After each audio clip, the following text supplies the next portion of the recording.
welcome to another exciting, hair-raising, fun-filled, expeditious episode of Radiorama, where, as the name implies, I show you how to work on radios and other things that happen to run on glowing vacuum tubes from the 1930s through maybe about the 1960s. And today we have a unknown model Zenith.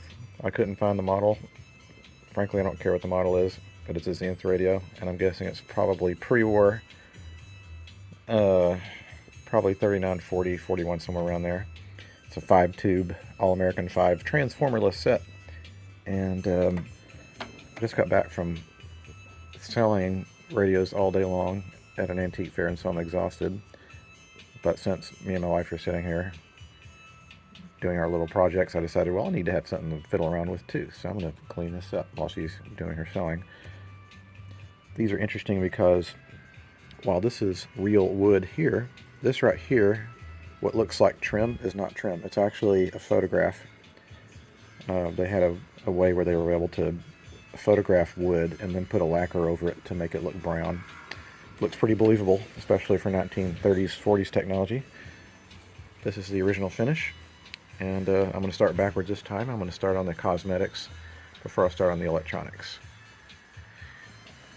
Someone, for some reason, has put this industrial grade 16 gauge cord on it. I don't know why they did that, I don't know, but it's kludgy, so I'm going to change that out. It looks like it's missing what was a back, but that's not important. Here's the antenna, and this is the local and long distance button. Anyway, let me get out to my handy dandy old English and go over the whole cabinet. Alright, well, I didn't get very far yesterday. I was so worn out. And frankly, after selling radios all day long, I'm exhausted and I don't want to think about radios. This is a AA5 without a power transformer, so I'm going to go ahead and try it out. I mean, you technically shouldn't do this. You should run it through a variac and with a amp meter so you can see if there's any shorts. But this has no power transformer, so if anything shorts, it's probably just going to be something in the filament string. So let's fire it up. Did that even turn on? Yep. Oh, the pilot light's on. That's good. That means the filament string is intact. And I'm ready to sit here and turn it off, because something this old, chances are good that filter capacitors are shot. So far there's no noise. Not even... Well...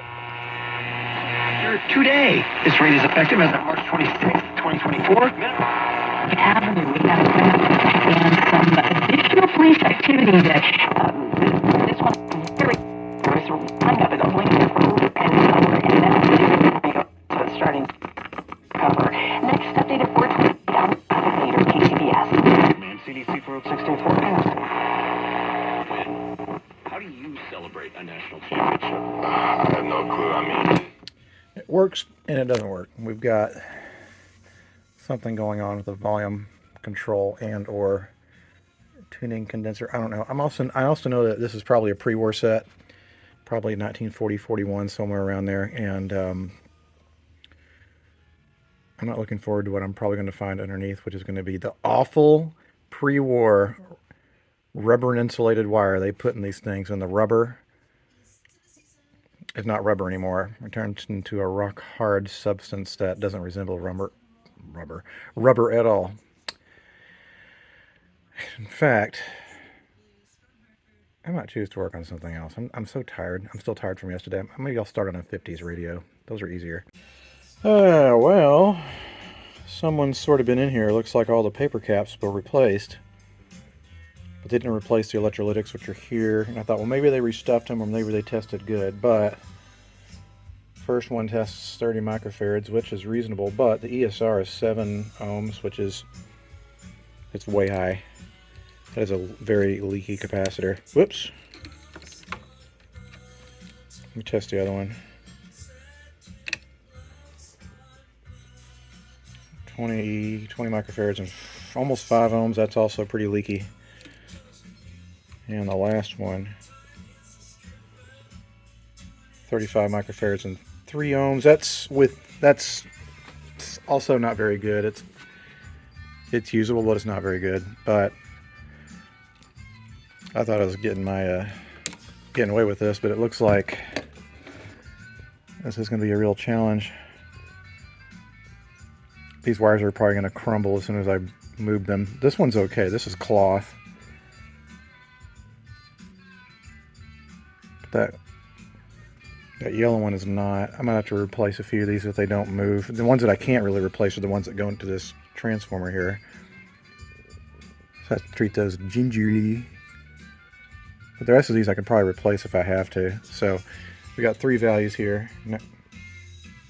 And it might say, I'm just going to replace them all with 47 microfarad 160 volt caps, because they were all like between 30 and 40 microfarads in here. And probably the microfarads is not the same as it was from the factory. It's fine. The rest of the caps have been replaced, so it does. But before I do anything else, I want to make sure that weird issue I was having with the audio is the volume pot. I'd rather not spend a ton of time on this and discover there's a fatal flaw or something. Alright, well I cleaned up the controls with this handy dandy WD-40 contact cleaner, and that seems to have solved my problem.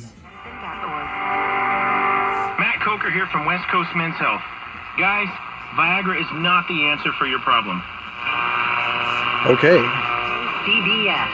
Coming up on KCBS, we are going to get more on the eclipse from a familiar voice, someone who made it inside the path of totality. Everyone dreams of winning a national championship and playing in the game, and to be in this position again tonight. For $4.8 billion And the goods were destroyed. Separately, there's insurance if a car was damaged. Un poco de música, por supuesto, ya regresamos con más aquí en Hecho Internacional. Gracias.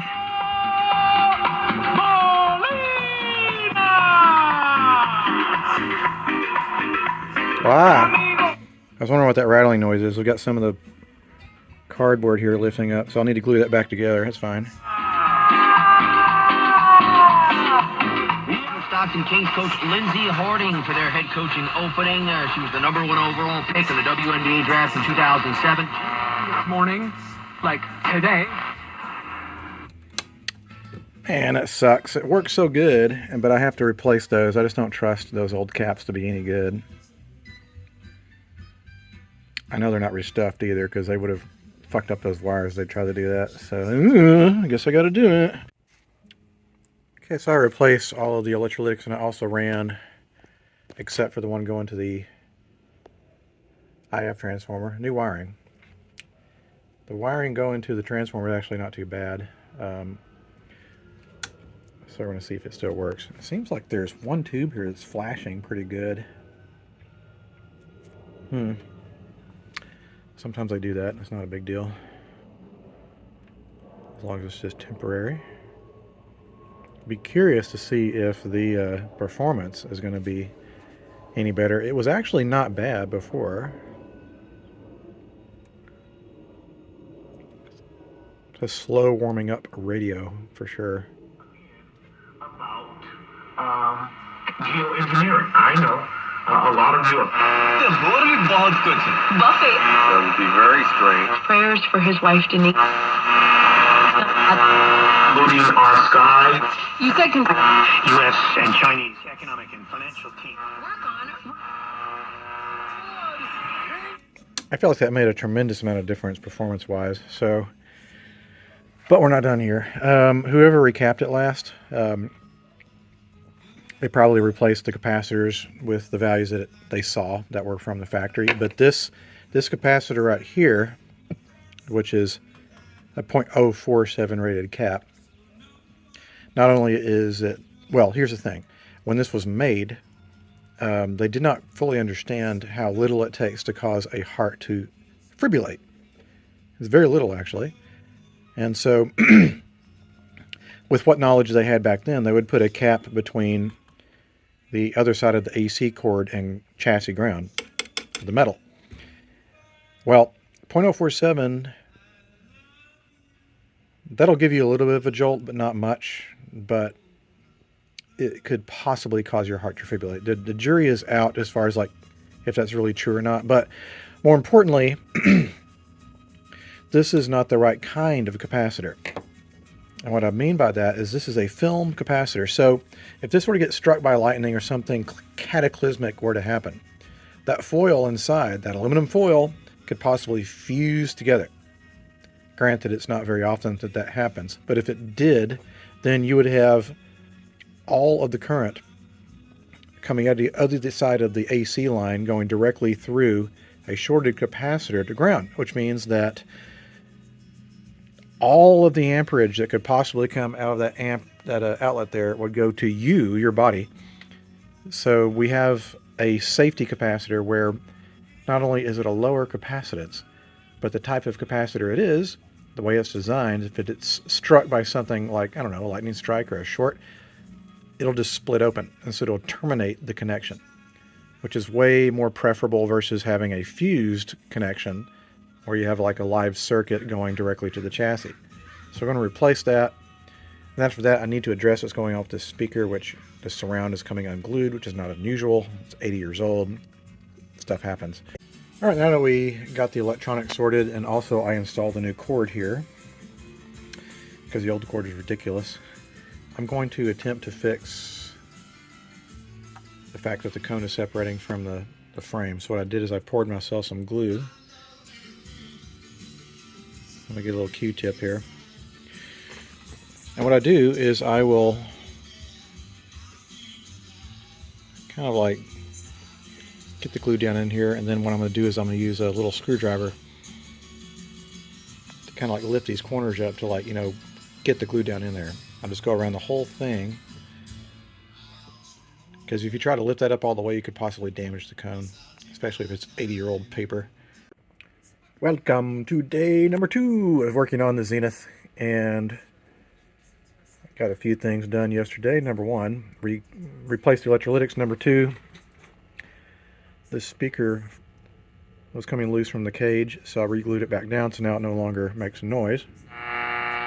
Well, I mean, it makes noise, but it doesn't make bad noises. Culture, but you know, what is it about being human if we're going to make a comment? NVIDIA's H100 GPU.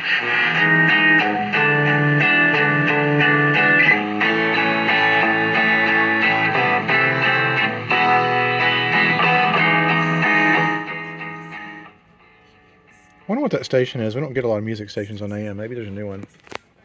I forgot to film this yesterday. I was kind of tired. Still tired from yesterday, well, Sunday, selling radios. But I waxed and polished the wooden case. This is the original finish. It's a pretty great shape. It's a shame that there's a little bit of stuff on the thing here. I also took the roll cloth out and I restretched it so it wasn't sagging. So it's going to look a little bit better. I wish it wasn't as faded, but you know, 80-something-year-old radio. I think things happen when you get old. So now that we've got all of the... Oh, the other thing I did is the tube that was in it, the output tube, this guy, when I turned it on, it was like flashing brightly. So I'm not sure what was up with that. So I replaced it with another 50L6, which is interesting because the underside calls for a 35L6, I think. And if that's the case, I'm assuming that they're electrically similar. Yeah, it calls for a 35L6. So the only difference is probably 15 volt difference on the filament. So that's good. That means you're going to maximize the tube filament life on these because you're putting a little bit less stress on it. That can make a big difference in longevity. So now that the case is finished, the electronics is done, I'm going to add the audio input feature that so many of you know that I do, and some people don't like, some people like. That's okay. You can have opinions. It's fine. But we're going to do that by tapping into the set's volume control. And we're going to need to do it safely by adding some isolation transformers, which I hope that I remembered to get some replacements from the museum yesterday, but I may have not. Okay, the first things first, what we need to do is come in here and identify which one of the legs going to this volume control is the top of the volume control, meaning where does the RF/radio signal come in? because this is just basically a giant, resistor, which, increases or decreases, and that's what affects your volume. And in fact, I'm probably saying that incorrectly. I'm sure there's a few engineers that are watching this that are rolling their eyeballs, but what it is like basically, forget it. Anyway, it makes the volume control either increases or decreases the loudness, and it increases or decreases the loudness in the signal from the radio. And we need to tap into the top of the volume control where the RF signal comes in for our audio. At the same time, we also need to have an ability to turn off the IF signal so that if we run audio, then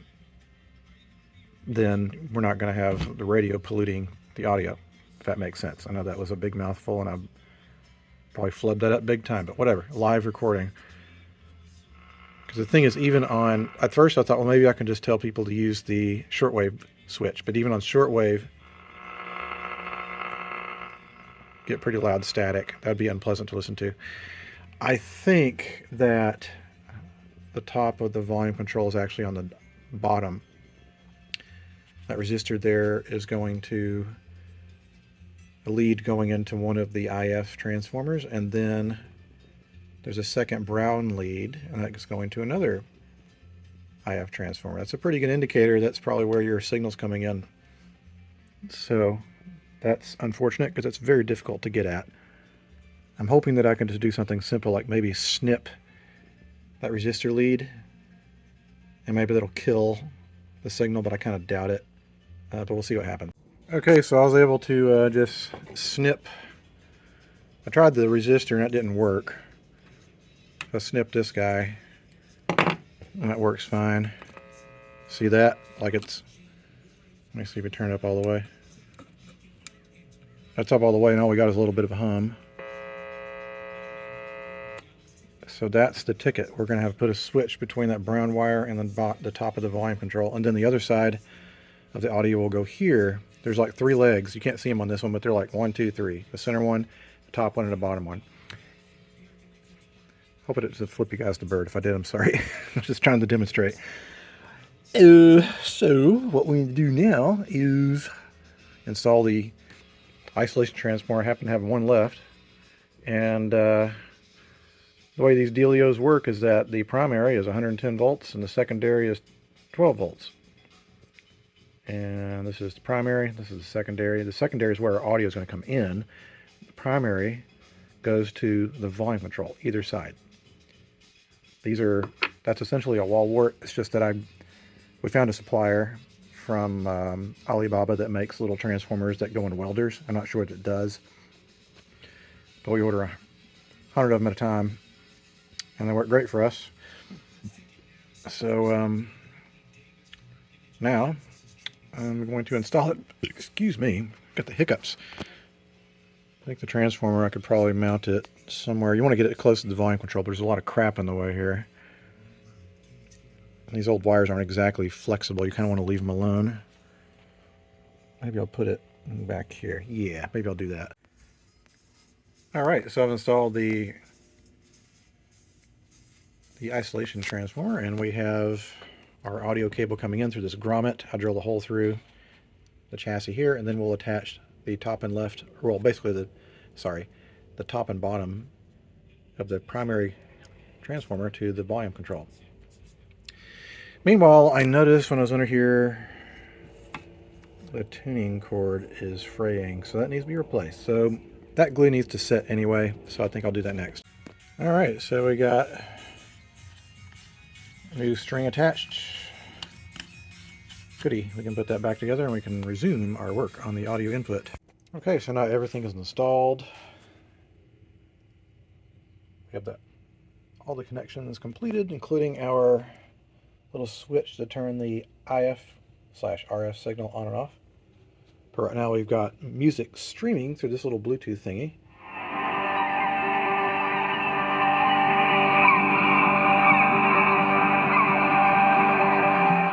Sorry, it's kind of obscure music. It's streaming off of KEXP out of Seattle. Anyway, there's one more thing I want to do, which is get out the hot glue gun and maybe cover this up a little bit. if 20 years from now, if that breaks free, I don't want it to, like, those contacts come crashing into other electrical contacts. And I also want to make sure that I put a little glue here so this doesn't, like, wiggle around. I want to make sure that's secure. And then it's time to reassemble.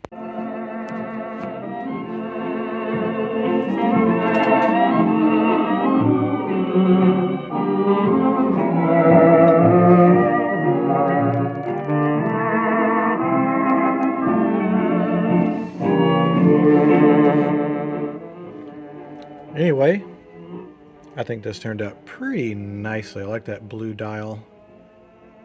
I think after I installed the grill fabric, I know it's a little bit tattered at the bottom, but I like the fact that it's the original grill cloth. And of course, this is the original finish. Everything's original in this thing, except for the capacitors I just replaced. And that says a lot.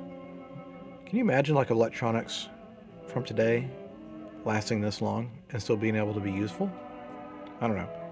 Anyway, it's done, and I think it'll make the future owner very happy. Thanks so much for watching. See you next time.